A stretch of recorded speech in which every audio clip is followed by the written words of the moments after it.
Comment optimiser son dossier professionnel? Comme vous le savez déjà, le dossier professionnel, DP, est un document essentiel dans la validation de votre titre professionnel. Il retrace vos activités en entreprise et prouve que vous avez acquis les compétences exigées. Un bon dossier professionnel doit contenir un contenu structuré et clair, des descriptions vivantes et réalistes, un rôle actif de votre tuteur, une mise en valeur de vos savoirs théoriques et pratiques. Qu'est-ce que l'on entend par un contenu structuré et clair? Avant de décrire une activité, posez le cadre, c'est-à-dire vous devez renseigner. Quel est l'intitulé de l'activité? Où s'est-elle déroulée? Service, entreprise, secteur? Quelle était votre mission principale? Quels étaient les enjeux ou objectifs? Prenons l'exemple du négociateur immobilier. Commencez par poser le décor de l'action choisie. Dans le cadre de mon activité au sein de l'agence X, j'ai été chargé de la prise en mandat et de la mise en vente d'un appartement T3 situé à X. L'objectif était de trouver un acquéreur dans un délai de 2 mois, avec un mandat exclusif. Veuillez noter les informations importantes à inclure dans votre dossier. 1. Dites quel est le type de bien. 2. Précisez la localisation. 3. Indiquez s'il s'agit d'un mandat simple ou exclusif. 4. Enfin, décrivez quels étaient vos objectifs commerciaux. Pour plus de fluidité, nous vous conseillons de rédiger la tâche en 3 temps, c'est-à-dire 1. Avant de commencer votre tâche. Votre préparation.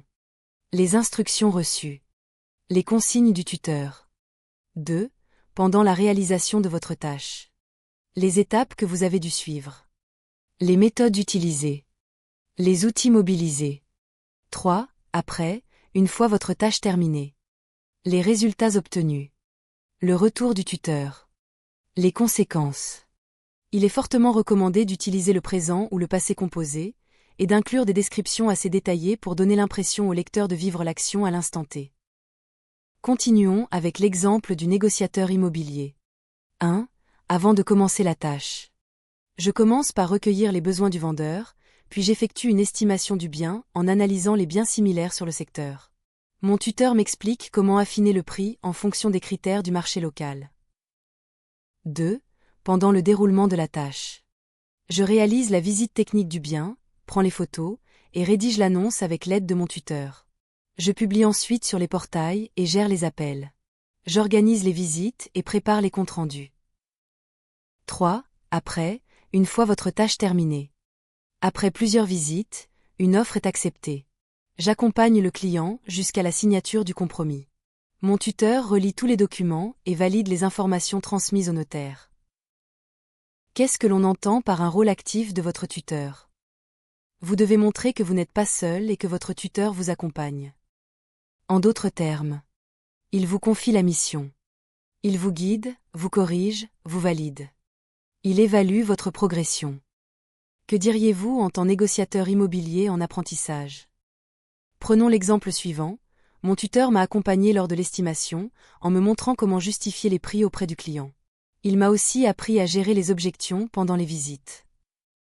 Son rôle était de valider mes propositions, apporter des éléments clés sur les aspects techniques et juridiques, me donner l'opportunité de gérer un client en toute autonomie. Pour terminer, vous allez mettre en valeur vos savoirs théoriques et pratiques en effectuant une auto-évaluation. Qu'est-ce que cette mission vous a apporté? Quelles compétences théoriques, pratiques avez-vous mobilisées? En quoi cette activité a été valorisante pour vous? Seriez-vous capable de vous auto-évaluer avec objectivité? C'est-à-dire, faire preuve d'impartialité et d'honnêteté, sans se laisser influencer par des émotions ou des jugements excessifs, positifs ou négatifs. Prenons un exemple. Cette mission a été très enrichissante car j'ai pu mettre en œuvre toutes les étapes de la négociation immobilière. J'ai renforcé mes connaissances en urbanisme, appris à mieux gérer la relation client et à structurer mes rendez-vous. C'était une belle opportunité de gagner en confiance et en autonomie. Nous vous donnons un petit plus. Évoquez ce que vous auriez pu améliorer, ça montre votre recul professionnel. Bon courage à vous et bonne rédaction. Nous arrivons à la fin de cette séance et nous espérons que cette vidéo explicative vous sera très utile lors de la rédaction de votre dossier professionnel. Si vous souhaitez en savoir plus, n'hésitez pas à consulter notre blog directement sur notre site www.cfpformation.com